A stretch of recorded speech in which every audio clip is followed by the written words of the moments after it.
pensa bem, reflete bem sobre a sua escolha de especialidade, a sua escolha de hospital, quando as coisas apertam no R1, você não tende a sair pela tangente, você não tende a questionar tudo aquilo, porque você já teve tempo para refletir antes.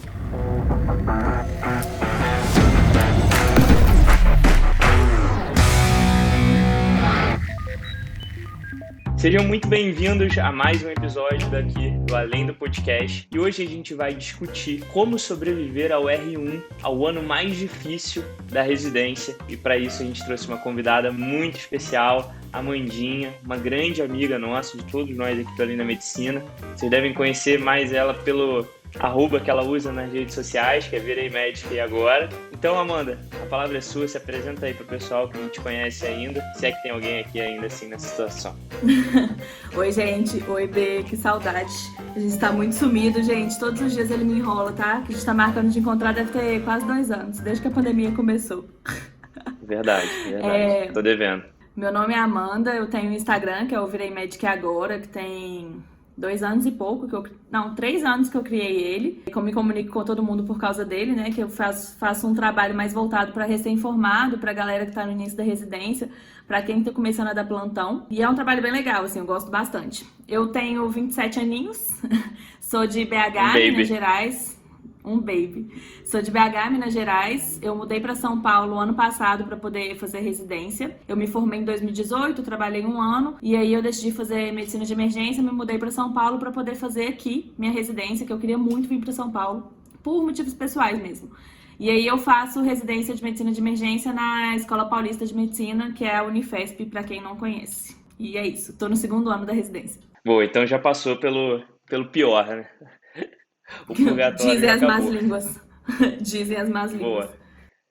Amandinha, eu trouxe você especialmente para cá porque vai ser legal a gente debater um pouco de rotinas diferentes de residência. Eu fiz cirurgia, depois fiz uro, né? Que aí você volta a ser R1 de novo na especialidade. E você fez medicina de emergência, que é uma especialidade aí que é nova, né?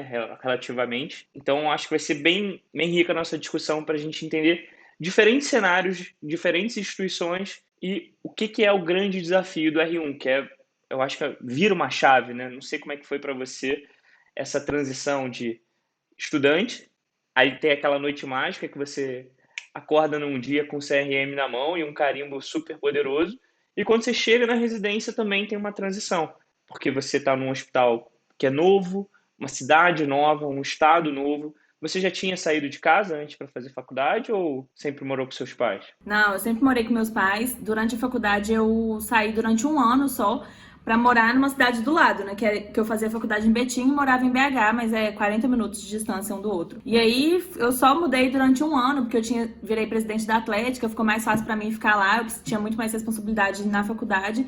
Então eu mudei pra lá por causa disso, mas todo fim de semana eu voltava pra casa. Então era praticamente só uma vida bem burguesa mesmo, com comida, roupa lavada, tudo. Eu só dormia fora de casa.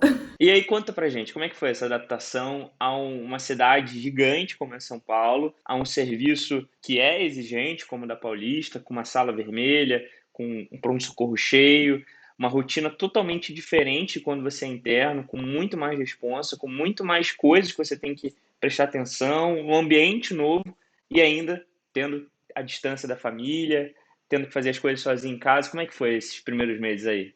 Cara, foi uma coisa muito louca, assim. E eu acho que quem passou pela fase do R1 como eu, na pandemia, vai se identificar muito com o que eu vou dizer, assim. Eu mudei pra São Paulo, a vida era uma, né? A vida era... Achei que eu ia vir pra cá, ia conhecer todas as baladas de São Paulo, a cidade que não dorme e tudo. Mudei pra cá com 15 dias de mudança, 15 dias de residência, pra pandemia, tudo fechado, aeroporto fechado. Nada funcionava mais e foi uma loucura, assim. Eu acho que quem viveu essa fase nunca mais vai esquecer desse momento, porque foi realmente um surto coletivo que todo mundo olhou e falou assim, meu Deus, fechou tudo. E ninguém sabia nada do que estava acontecendo, né? Ninguém sabia o que era doença, o que podia ser. Tava todo mundo realmente com medo. Meus pais, eles são muito medrosos, minha família toda é muito medrosa. Então foi uma quarentena familiar pra mim, assim. Eu lembro que quando eu mudei, minha mãe veio, eu tinha tinha acabado de operar, tinha feito uma mamoplastia e minha mãe veio pra cá comigo pra São Paulo, pra ficar comigo no início, assim, me ajudar com o pós-operatório e tudo. E aí eu lembro exatamente do dia que fechou tudo, eu recebi um e-mail falando que a minha passagem de ida para casa no fim de semana tinha sido cancelada, que todos os voos tinham sido cancelados, Nossa. estávamos oficialmente em quarentena. E era eu e minha mãe que a gente ia voltar para casa, né, depois de 15 dias que eu tinha mudado. E aí foi o surto coletivo, no mesmo dia eu comprei um, minha mãe tava sem carro aqui, né, que a gente veio com meu pai tinha voltado. Eu aluguei um carro para minha mãe, que a passagem tinha sido cancelada, aluguei um carro para minha mãe para ela poder ir para BH no mesmo dia, assim. Foi 10 horas da manhã cancelaram o nosso voo. Meio-dia, minha mãe tava dentro do carro voltando para BH com medo do que era o Covid. E aí eu lembro que isso foi acho que 15 de março, não sei, foi 15 ou 20 de março.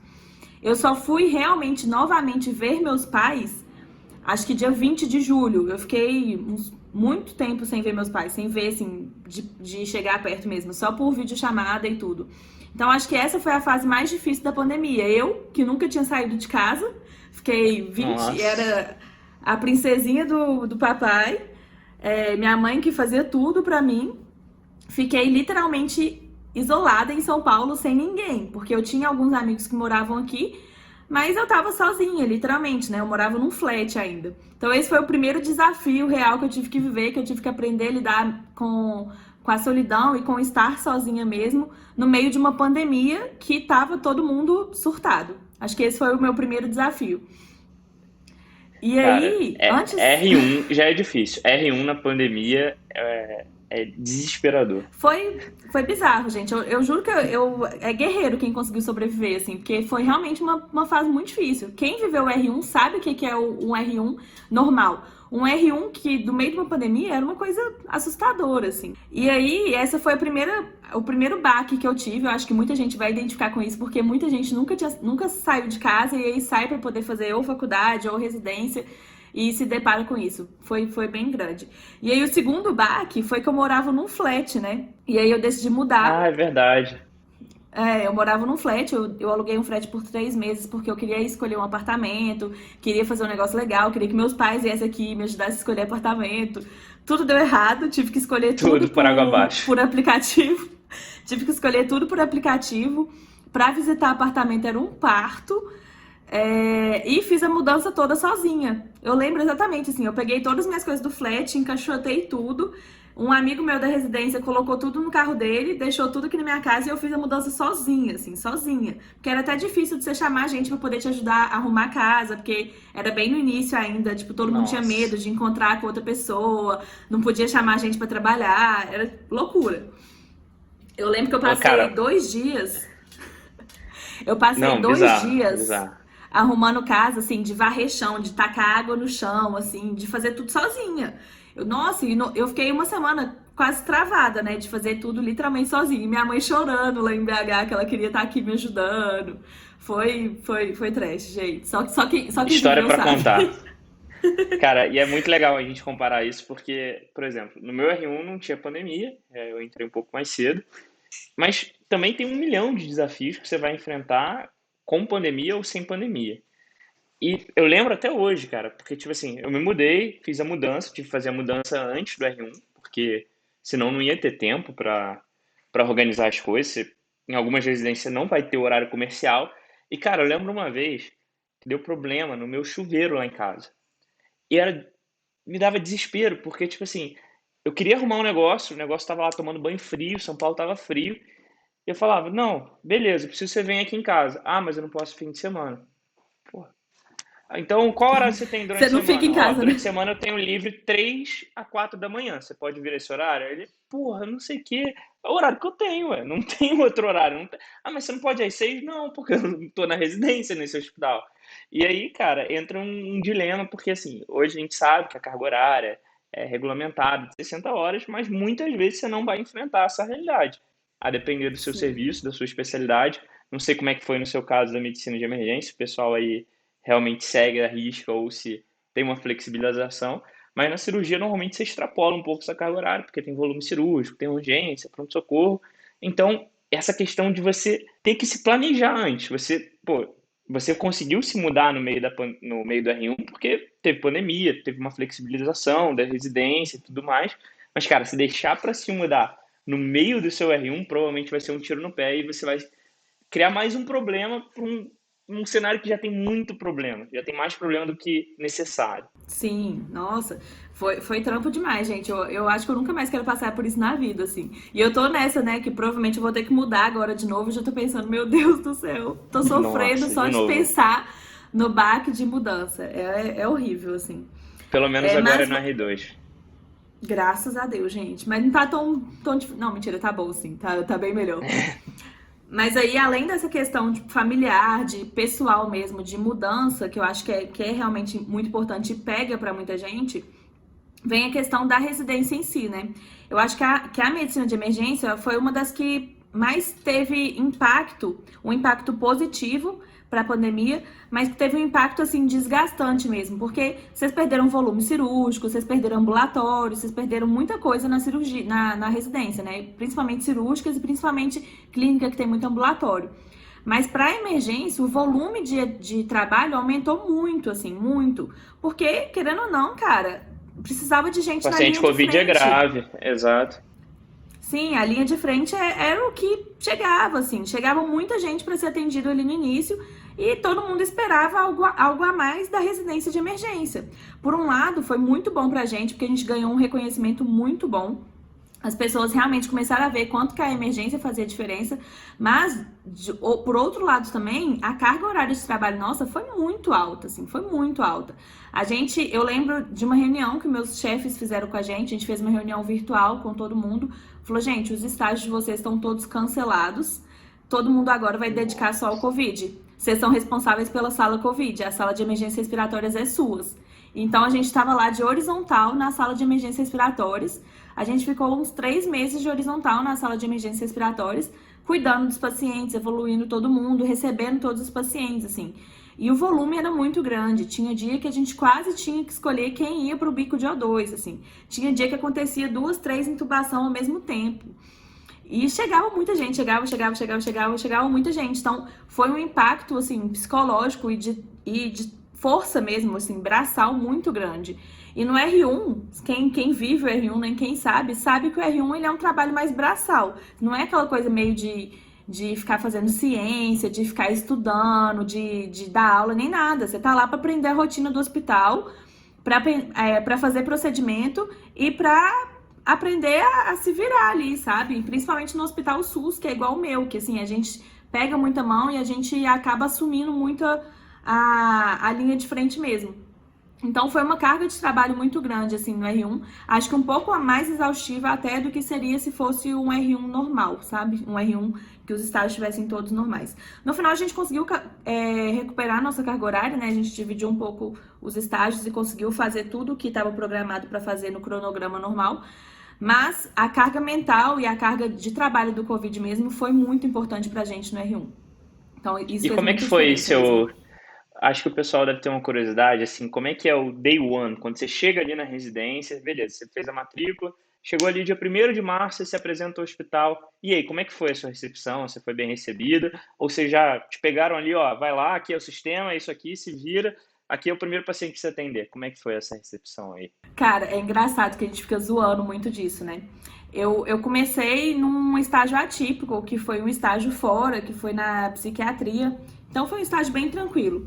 Mas logo que eu cheguei, foi os primeiros 15 dias, mas logo que eu cheguei, que foi junto com o Covid, eu ficava na frente atendendo o paciente da porta e paciente da sala de emergência. E aí a gente brinca que todo início, assim, vai chegando fevereiro, assim, início de fevereiro, a gente junta todo mundo e fala assim: e aí, galera, como é que vai ser a recepção dos R1s? Porque tem que dar aquele baque inicial, né? Falou assim, a pessoa tem que saber. E é muito Tipo um engraçado porque na trote, sala de assim, né? emergência. Porque na sala de emergência existe uma hierarquia muito grande, né? Que é a hierarquia da enfermagem, a hierarquia do técnico, a hierarquia do médico. Quem manda na sala é o enfermeiro e o técnico. Você tá lá só para poder fazer seu papel, a enfermagem que tem todo o papel ali dentro. Então a gente brincava que assim, tudo dependia de como que você ia chegar na sala de emergência e como que você ia tratar o técnico e o enfermeiro. Toda a sua vida estava dependendo daquele momento do seu R1. Se você fosse agradável, se o enfermeiro e o técnico gostassem de você, seu plantão vai ser uma maravilha, seu R1 vai ser uma maravilha. Mas se eles já implicarem com você no início, você vai ter trabalho, viu? Vai ter muito trabalho.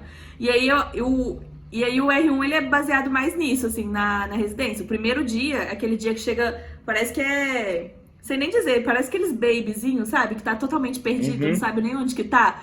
Igual o calouro quando chega na faculdade, tipo, animado, mas com medo. O R1 é aham. tipo isso. As pessoas sabem, falam, leva isso aqui no laboratório. Você vai pegar o elevador, descer 2 escadas, virar na direita e você vai chegar no laboratório. Ou então, não, você leva tal coisa na endoscopia, e você vai descobrir onde que é a endoscopia. É literalmente uma caça ao tesouro. A vida do R1 é literalmente uma caça ao tesouro. Você vai descobrindo as coisas até uma hora fixar na cabeça e ficar medular. E, cara, esses primeiros dias são meio.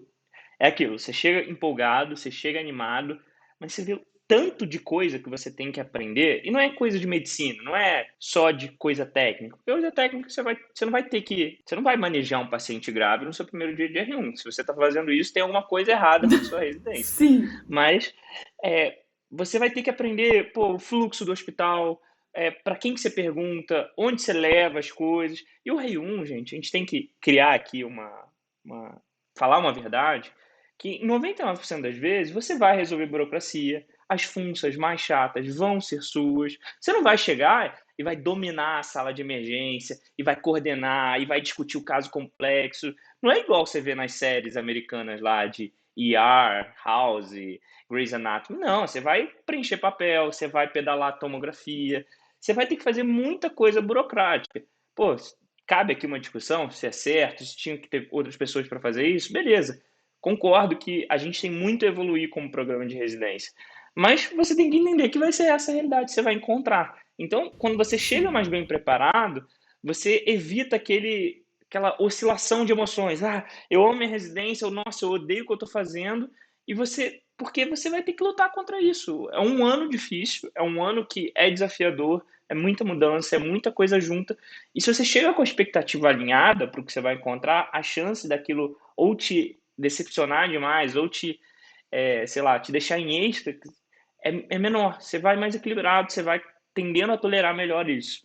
E uma coisa que, na minha visão, eu acho que você vai concordar comigo, quando você escolhe a residência, então, você passou ali nas provas, você vai escolher o hospital. Eu acho muito importante você ir conhecer o hospital, não só para você entender para onde você vai, a estrutura e tudo mais, mas principalmente os residentes. Porque, cara, se você vai lá e você encontra um clima bosta, pô, sei lá, falta de respeito, é óbvio que vai existir hierarquia, é óbvio que vão ter pessoas que vão mandar mais, vão ter pessoas mais difíceis, como em qualquer serviço, mas se você encontra um clima escroto, cara, isso atrapalha muito a sua formação. Porque você vai conviver a maior parte do seu dia, a maior parte do seu tempo com seus R iguais, R mais e R menos. Então, se eles são, vamos dizer assim, uns babacas e tem um clima ruim, o serviço, vamos dizer assim, estimula isso, cara, o R1 se torna 2 vezes mais difícil. Não sei como é que foi aí o clima que você encontrou na Paulista, mas aqui, graças a Deus, a gente tem um clima bom, apesar de cirurgia ser meio. Cara, então, eu acho que você falou três coisas muito importantes aí. A primeira de tudo é a visita no hospital, eu acho essencial. Quando eu fui fazer a minha entrevista da Paulista, depois da entrevista eles juntaram todo mundo e foram fazer uma pequena apresentação do pronto-socorro pra gente, né, do hospital. E aí eu tive a real visão do que era o Hospital São Paulo, né, um hospital SUS, um hospital superlotado, que é a última porta para a maioria das pessoas. Então eu cheguei lá na visita, eu vi que tinha um tanto de maca no corredor ainda, sabe? Eu vi que o volume de pacientes era muito grande, pacientes realmente muito graves. O tipo de paciente de lá nunca é um paciente que é de boa, nunca é só uma pneumonia. É uma pneumonia num paciente transplantado, dialítico, cirrótico, tudo que você imaginar na vida. Então eu já entrei na residência sabendo que eu teria muito trabalho. Então, eu já entrei com a mentalidade que aqui é um hospital SUS, eu vou trabalhar e eu sei que muitas vezes vai faltar recurso em alguma coisa, mas é o que eu quero aprender, é o que eu gosto de fazer, é o lugar que eu gosto de estar. Então, eu já entrei com essa visão muito certa na minha cabeça, assim, eu acho que isso te ajuda a alinhar suas expectativas, sabe? Que eu acho que é o mais importante, assim, no R1. E a outra coisa é realmente o pezinho no chão, né? Conversar com quem tá no lugar que você vai fazer residência, conversar nos outros lugares, saber assim, como é que é aí de verdade? A pessoa vai falar, ó, no R1 é só funça. Você é responsável por fazer tudo, assim, o paciente é seu, você que tem que resolver todas as burocracias, você que prescreve, você que solicita exame, você que discute exame, você que avalia, você que faz tudo, o R2 tá aí pra dar aquele comando, assim, mas você que é responsável por tudo. Você chegou, você já sabe como é que é, você já alinhou sua expectativa ali também, você já sabe que a sua função é aquela, entendeu? Funça, gente, vai ter pra todo mundo. Aqui em São Paulo a gente fala muito de funça, né? Mas isso vai ter pra É, todo mundo, mas se você já tá esperando isso aí, passa mais fácil, sabe? Porque vai passar. O importante é você saber que passa. É chato, é cansativo, mas passa e faz parte. É importante isso, né? Acho que hoje em dia, eu no R2, eu vejo quanto que foi importante o que aconteceu comigo no ano passado, assim, tudo que eu tive que fazer. Era exaustivo demais, você ter que saber de todos os seus pacientes e tudo, mas foi importante para eu me tornar a R2 que eu sou hoje, sabe? Para eu saber a gestão de tempo, gestão de leito mesmo, tipo, de coordenação da sala. Eu acho que é tudo um processo mesmo. E eu converso isso muito com os meus R1s, né? Com os R1s que rodam comigo, eu converso isso muito com eles. No R1, você tá mais focado ali em aprender meio que dinâmica, né? Aprender a fazer uma coisa mais rápida, aprender a fazer uma coisa mais dinâmica. No R2, você já vai pegando mais aquela manha de coordenação mesmo, de gestão, de ir fazendo as coisas meio que aprendendo a pegar o que é importante da história do paciente, não saber a história toda igual no R1. Então você vai meio que refinando o conhecimento. E no R3 é a mesma coisa, né? É um conhecimento muito mais refinado. Então eu acho que são passos importantes de uma trajetória e que você tem que respeitar e saber lidar muito bem com eles, né? Eu acho que a residência ela vem para te fazer isso, né? A gente para você entender o seu caminho e até se sentir mais orgulhoso de toda a trajetória que você fez. Acho que quando a gente olha para trás e fala assim, porra, eu sobrevivi a tudo isso, valeu a pena, o gostinho é melhor, né? cara, uma frase que eu falo muito aqui com o pessoal é que nada que vale a pena na vida vem sem muito esforço, sem muito sacrifício. Pô, imagina, você não comemora ali depois que você escova o dente de manhã ou que você toma um banho. Agora, quando você acaba o R1, pô, você comemora muito, porque é difícil, é desafiador. Vários momentos do meu R1 eu pensei em desistir, questionei se aquela especialidade era aquilo mesmo que eu queria, porque isso, vocês vão passar por isso, tá? Vocês vão, 99% das pessoas que estão ouvindo a gente aqui, durante R1, vai ter um diabinho aqui falando na sua orelha, pô, olha só, por que que você está vivendo essa vida? Fulano de tal tá super bem, ele tá nessa especialidade, ou sei lá, nem fez residência, tá super bem, por que que você está se ferrando tanto? Olha só, você está acordando muito cedo, dormindo muito tarde, abrindo mão de tudo que você gosta e olha só, você está só fazendo funça. Então, vai ter essa vozinha aqui no seu ouvido. E, cara, é aquilo, é o que você falou muito bem. É um ano de amadurecimento, é um ano que você tem que passar por isso, você tem que entender como é que funciona o hospital para você depois poder mandar, para você depois saber como é que as coisas funcionam, como é que você recebe um paciente, o básico dele, porque às vezes a gente sai da faculdade sem saber nem o básico ali de um paciente grave, ou nem o básico de um procedimento. Então tem que começar pelo básico, tem que começar pelo mais simples, pelo menos complexo, para depois você ter segurança de fazer o mais complexo. E essa questão da saúde mental é sempre um desafio, porque você pensa em desistir, você pensa se vale a pena. O que que te manteve firme aí durante o R1? O que que era a sua válvula de escape? O que que você fazia nesses momentos que batia aquela bad de estar vivendo tudo isso? Cara, eu sou muito pé no chão, assim, eu não tomo nenhuma decisão eu sou taurina, né? Então, assim, mudanças pra mim são coisas que eu não gosto de jeito nenhum. Então, pra eu tomar uma mudança muito drástica na minha vida, eu pensei muito bem sobre ela, eu analisei todos os fatores que podiam e eu já planejei o que que isso ia fazer de diferente na minha vida. Então, quando eu decidi mudar para São Paulo, quando eu decidi realmente pela emergência, principalmente porque muita gente sempre questionou muito, por que você vai fazer emergência, sendo que você pode dar plantão e você vai fazer a mesma coisa. Então, quando eu realmente bati o martelo, falei assim, eu vou fazer emergência, eu já tinha firme na minha cabeça todos os argumentos que eu tinha para a minha escolha.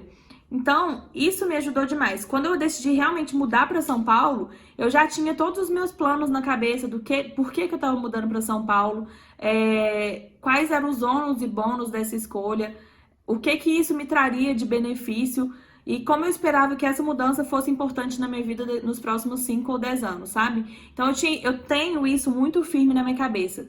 Ter esse conceito muito firme na minha cabeça de uma certa forma, me dá segurança e me dá tranquilidade para poder seguir todos os caminhos independente dos percalços, sabe? Então, no R1, juro por Deus, no R1 nunca pensei assim, que bosta, não sei o que eu tô fazendo aqui. Juro, eu sempre fui muito apaixonada pelo que eu tava fazendo, e mesmo quando eu tava no fundo do poço ali, eu falava, não, tá dentro do que eu esperava, sabe? Eu já me preparei pra isso. Hora nenhuma me deu uma bad mesmo. E eu acho que eu sou privilegiada mesmo por não ter dado isso, assim, por ter encontrado uma especialidade que realmente me preenche em todos os aspectos. Então isso me ajudava muito, assim, ter esse objetivo fixo me fazia só olhar pra frente e não tinha uma linha, uma curva que me fazia sair dela. Mas no R2 eu tive um único momento que eu pensei assim, falei assim, o que que eu tô fazendo aqui, sabe? Por que que eu não tô na minha casa, com meus pais, com os meus amigos que já me conhecem, que já sabem como que eu sou? Por que que eu tô aqui? E essa foi uma única bad, assim, e nunca foi por causa de emergência, sabe? Foi problemas na residência mesmo, assim, problemas de convivência que acontecem às vezes, sempre vai ter aquele estilhaço ali que vai te deixar desconfortável. E me deixou desconfortável ao nível de eu realmente questionar uma coisa que sempre foi muito certa pra mim. Nesse momento eu parei, falei, não, não dá mais pra mim. Adiantei minhas férias, fui pra casa, fiquei com meus pais, fiquei com minha irmã, e coloquei a cabeça no lugar, sabe? Eu acho que decisões de cabeça quente, elas acabam mais te atrapalhando do que ajudando. Então, nesse momento que eu tava realmente sem ar, eu parei pra poder pegar meu ar de volta. Eu acho que isso me fez voltar hoje com mais certeza do que eu já tinha. Eu sempre tive muita certeza do caminho que eu estava seguindo, mas isso me fez voltar com muito mais certeza e com muito mais propósito. Cara, o que você falou faz muito sentido, que é uma boa escolha, ou seja, uma decisão bem tomada, uma decisão bem pensada, um serviço que realmente atende às suas expectativas, uma especialidade que é aquilo mesmo que você quer. Eu acho que tudo isso contribui muito para que, quando as coisas apertam, porque elas vão apertar no R1, você não saia pela tangente, você não questione tudo aquilo, porque você já refletiu sobre isso. Pensa bem, reflete bem sobre a sua escolha de especialidade, a sua escolha de hospital. Quando as coisas apertam no R1, você não tende a sair pela tangente, você não tende a questionar tudo aquilo, porque você já teve tempo para refletir antes. Mas mesmo assim, mesmo que você tome uma boa decisão, por exemplo, vou te contar o meu caso. Aqui também varia muito da rotina, varia muito do que você passa no seu ano de R1, do que você convive, a especialidade, enfim. Então, eu tinha acabado de voltar de férias, ou seja, teoricamente eu estava descansado, só que as férias, elas funcionaram muito mal para mim. Porque o que que aconteceu? Foi um contraste muito grande.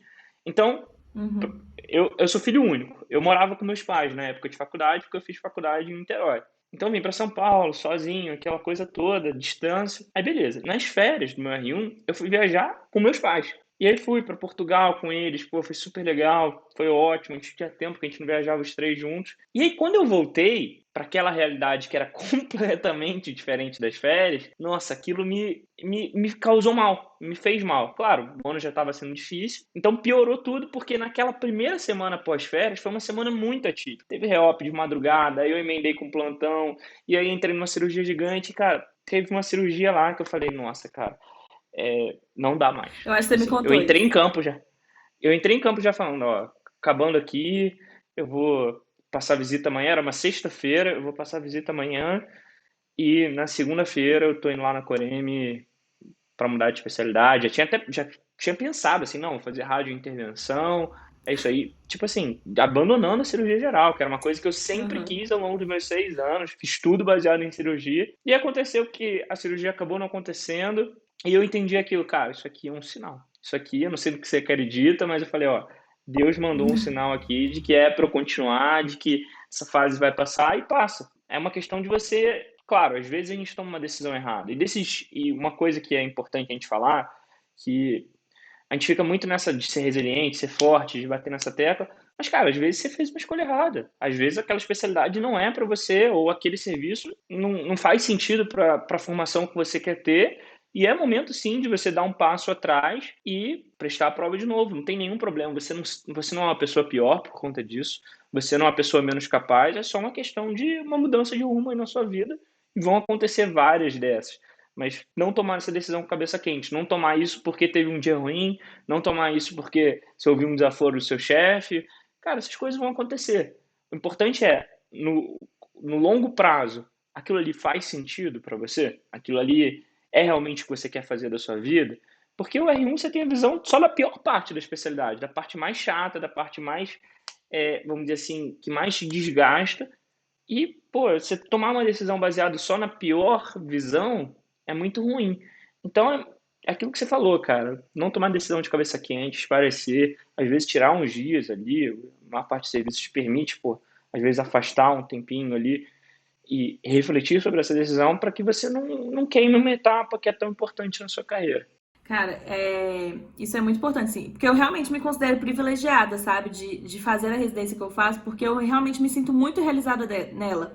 Em todos os aspectos, assim. Não teve um estágio que eu passei que eu falei assim, nossa, eu odeio isso aqui. Não, eu gostava de todos, assim. Então, eu realmente me sinto muito privilegiada por ter tido a oportunidade de me encontrar em uma especialidade. E muita gente fica angustiada porque não consegue fazer isso, né? Realmente fica com muita dúvida do que vai fazer.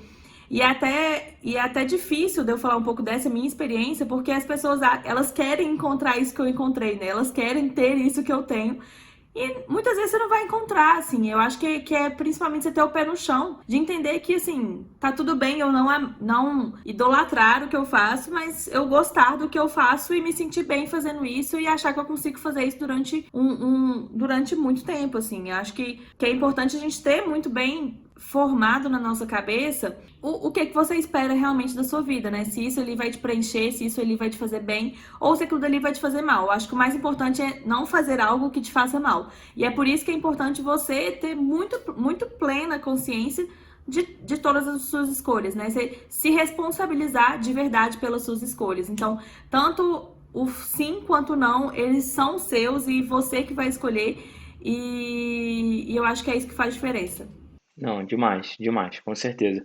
E vamos pensar que a maior parte das pessoas que estão vindo provavelmente não são residentes, são futuros residentes, são o pessoal que está fazendo prova, ou ano que vem, ou nesse ano, e eles têm uma curiosidade, pô, como é que vai ser? Como é que eu faço para evitar algumas armadilhas que às vezes a gente caiu no R1, nessa parte de mudança de cidade? Então, como a gente está caminhando para a parte final do podcast, vamos pensar aqui em algumas coisas juntos de dicas, vamos dizer assim, para o nosso futuro R1. Então, eu começo. Cara, procure um apartamento próximo do seu hospital. Você vai ver que o seu R1 é muito corrida a rotina, que às vezes, pô, você vai emendar plantão fora, plantão da residência, rotina de trabalho puxada, e você perder tempo no deslocamento, puta, é um tempo muito valioso, é o tempo que você podia dormir mais, é o tempo que você podia descansar, é o tempo que podia fazer alguma coisa que você gosta.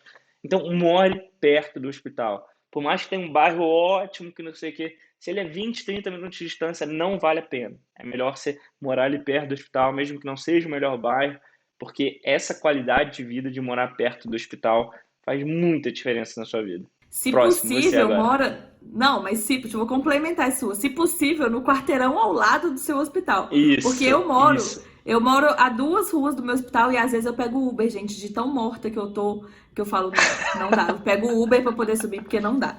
Juro por Deus, no quarteirão ao lado é a melhor opção. Tem que ser walking distance. Uma dica que eu dou, principalmente no início do R1, é criar uma boa relação com seus R iguais, assim. Eu acho que isso fez Puta, muita essa era a minha diferença. próxima. Você roubou. Principalmente no R1, assim, porque é um período de adaptação para todo mundo. Então tá todo mundo ferrado junto, sabe? Algum momento, depois que vocês se conhecerem, vocês vão ver semelhanças com algumas pessoas, diferenças com outras, vai se apegar mais algumas, vai se afastar um pouco de outras. Mas no início é muito bom que vocês sejam firmes, sejam unidos. Façam pelo menos um programinha semanal assim de almoçar junto, ou então de tomar uma cerveja junto, porque é isso que vai fazer vocês se fortalecerem e vocês encontrarem o caminho certo. Acho que isso me salvou muito no R1, principalmente nesse início de pandemia, a gente se fortaleceu muito. Cara, esse negócio de sair pra comer junto, essas coisas, putz, isso fez toda a diferença no meu R1. Porque às vezes você saía do hospital, sei lá, 11 horas da noite, no dia seguinte você tinha que estar lá cedo, cansado. Mas, cara, aquele momento, você saía ali, você sentava ali no barzinho da porta do hospital, pedia um lanche, tomava um, ou se você não bebe, pedia um refrigerante e conversava ali da vida com o seu R igual ou com o seu R mais. Cara, por mais que você perdesse ali uma hora de sono, você ganhava tanta conexão, tanta coisa boa que valia muito a pena aquela hora de sono perdida, aquela hora valiosa a menos na cama. Então, essa questão de se ajudar, de criar uma boa relação, isso, da mesma forma que torna o ano muito mais fácil, que se você fizer o contrário, então se você for aquele cara cri-cri, chato, que reclama de tudo, que não quer fazer as coisas, que questiona qualquer ordem que você recebe, você vai tornar o seu ano muito mais difícil, porque as pessoas não vão ter boa vontade com você, as pessoas não vão ter a vontade de ajudar. Então, se você é aquele cara que nunca troca o plantão, que nunca, pô, pega a visita do colega que não pode passar, as pessoas também não vão ter a boa vontade com você. É uma via de mão dupla. Então, se você quer ser ajudado, ajude, porque essa é a melhor troca que existe. Essa é a melhor moeda de troca. Sim, Agora é minha vez. exatamente isso. Vai lá. Agora é minha vez. Deixa eu pensar. Você roubou a minha, me ferrou aqui. Mas uma dica para o R1 é tenha alguma coisa que te desconecte da medicina. De verdade, porque o que você vai ver? Você convive tanto com o seu R igual, você convive tanto com aquele meio, você fica tanto tempo no hospital, que a sua vida passa a ser só medicina. Então você sai, você só Você fala daquele esquece. paciente, do plantão, de não sei o quê. Então, eu sei que às vezes falta tempo, eu sei que às vezes, sei lá, não dá para encaixar uma coisa, uma atividade física, mas procura fazer alguma coisa que você gosta fora da medicina. Então, se você gosta de ler, se você gosta de tocar um instrumento, se você gosta de praticar algum esporte específico, tente não abrir mão ou abra menos mão possível, nem sei se existe essa palavra, mas abra o mínimo possível para que você tenha alguma válvula de escape da medicina. Porque a medicina é muito bom, é uma carreira maravilhosa, ela te dá muita coisa de volta, só que ela não pode ser sua vida. Porque as pessoas que eu mais vi que se frustraram com a medicina foram aquelas que viveram a medicina 100% do tempo, 24 horas por dia, 7 dias por semana. Você tem que ter alguma válvula de escape, você tem que ter algum hobby, alguma atividade que te desconecte desse mundo, porque a medicina, a mesma forma que ela dá muito, ela cobra muito de você. Então, um paciente grave, um desfecho que você não queria que acontecesse, às vezes aquilo te suga muito. E se você tem uma válvula de escape, se você tem uma outra coisa para ali te desconectar desse mundo, eu acho que facilita a sua vida, não é? Isso. E a minha próxima, né? Talvez última, é...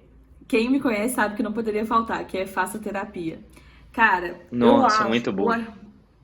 o R1, eu acho que é o período mais difícil que a gente passa, assim. Eu acho que é um dos períodos mais difíceis que a gente passa na vida mesmo.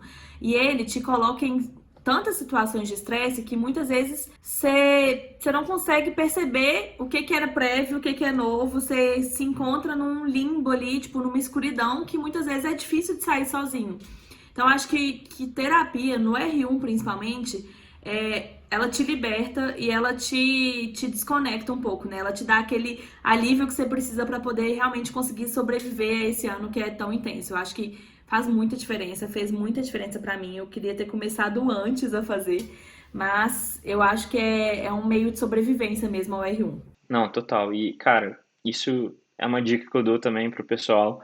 Apesar de que eu fico dando migué nesse negócio de terapia, é uma coisa que 100% das pessoas, a Gabi faz, ela se sente muito bem quando ela faz, e eu fico dando migué nisso, eu fico enrolando, mas, cara, é um erro meu, e eu acho que vale falar aqui, porque é impressionante o quanto a gente vê de, pô, pessoas que estão lá na residência, estão às vezes com algum problema, e aí, pô, já começa um antidepressivo ou, sei lá, um ansiolítico, alguma coisa assim, e beleza, tem indicação para tomar remédio, mas às vezes isso poderia ser muito bem O resolvido e remédio tem muito que melhor sair uma hora, né? administrado, exato, muito melhor administrado com um tratamento não medicamentoso, que é a terapia, que é você ter um momento ali para você conversar, um profissional que saiba analisar o que está passando e todo o espectro que envolve uma terapia. Então, cara, isso faz muita diferença. Você tem que, eu acho que a grande mensagem que vem da terapia é que você tem que cuidar da sua saúde mental. Porque da mesma forma que você pode passar pelo R1, da forma como a Amanda passou, então, pô, resiliente, firme, claro, não foi fácil, mas ela sabia muito bem por que aquilo estava acontecendo e ficou dentro do plano dela. A mesma pessoa, na mesma residência, com as mesmas características, pode desistir do seu R1. Teve algum R igual ao seu que desistiu da medicina de Não. emergência? A minha turma é a única que ninguém desistiu.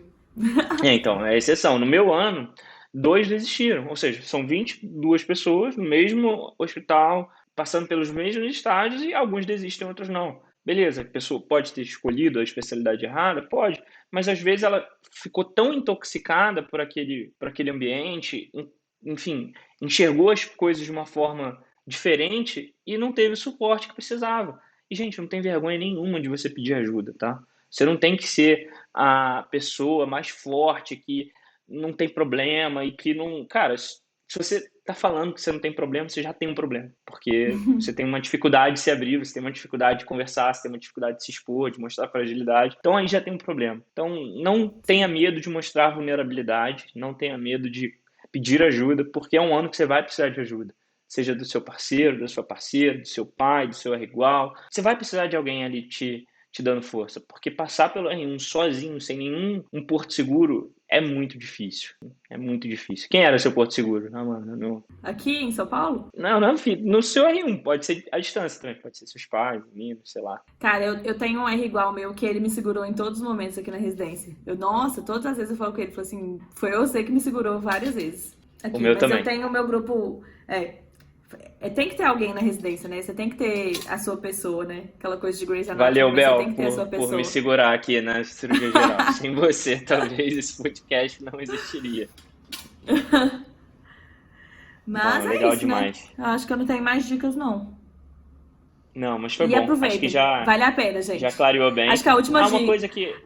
uma coisa que o pessoal sempre pergunta também, que eu esqueci de perguntar mais cedo, mas vou colocar agora fora de ordem mesmo. Como é que você conciliou essa parte de se manter financeiramente no R1? Você trabalhava fora? Você já chegou com alguma reserva de emergência? Como é que foi? Cara, São Paulo é uma realidade diferente, né? São Paulo não falta emprego, assim. Pelo menos até o momento não falta emprego. Com o Covid, não sei se as coisas ficaram um pouco diferentes, assim, mas não faltou. E eu trabalhei um ano antes da residência, né? Então eu consegui juntar uma boa reserva de emergência, mas eu sou taurina e eu gosto muito de dinheiro, então eu não queria gastar minha reserva de jeito nenhum. Mas eu sabia, eu tinha vindo pra cá pra operada, né? Então eu sabia que eu ia ficar um mês meio que de resguardo, assim, sem fazer nada. Então eu vim preparada para gastar um pouco da minha reserva para sobreviver durante um mês até eu conseguir um emprego e tal. Mas quando eu cheguei, assim, tinha 10 dias que eu cheguei, eu tinha alguns amigos que moravam em São Paulo. Com 10 dias eu já tava com o emprego arrumado, tipo, muito bom, tudo muito certo. Eu falei, já consegui aqui, né? Tá de boa, é um lugar que não vai me dar muito trabalho. Já comecei já, então eu nem cheguei a gastar a minha reserva de emergência, assim. Eu gastei ela só até receber o primeiro salário, já repus ela na mesma hora. Algumas residências não dá pra fazer, a maioria delas, principalmente residências cirúrgicas, não dá pra trabalhar muito, mas a minha residência ela tem uma carga horária justa, assim, a maior parte do tempo a gente consegue cumprir a carga horária certinha de 60 horas por semana. Então eu acabo tendo tempo para poder trabalhar mesmo. Fora isso, eu sou muito determinada. Eu gosto muito de ganhar dinheiro, assim. Então,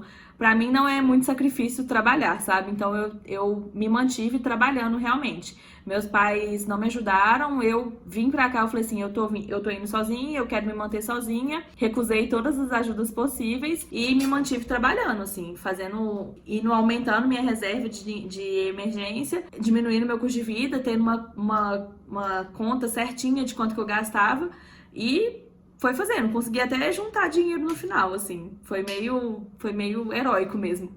O R1 te obriga a se organizar financeiramente, né? Essa que é a grande Sim, não verdade, tem como. porque a sua bolsa, ela não paga às vezes nenhum aluguel, dependendo de onde você morar. Não A paga. gente vê isso aqui em São Paulo. Então você fala, cara, beleza, eu vou ter que trabalhar, mas, pô, não dá pra você trabalhar à torta e à direita, dando plantão adoidado, porque a sua prioridade é a sua formação na residência e não dá pra você chegar igual um zumbizão lá todo dia, você não aguenta. Então você vê ali, cara, com uma renda limitada, um custo de vida alto, por conta da cidade, que é um lugar caro, e você fala, pô, tem que controlar isso aqui, eu não posso sair pagando vodka na noitada para geral, porque senão no final do mês eu vou ter que dar mais dois, três plantões para pagar essa conta. Então E eu tinha o acho que é muito Covid legal ainda, isso. né? O Covid Exato. ajudou que as baladas estavam tudo fechado, Covid então deu pra ajudou. economizar um Covid ajudou. dinheiro aí. Em compensação, o iFood, nossa senhora, cara. Herança Nossa, maldita do Covid. eu Enriqueço gastei o também, viu? pessoal do iFood. Eu também. Nu.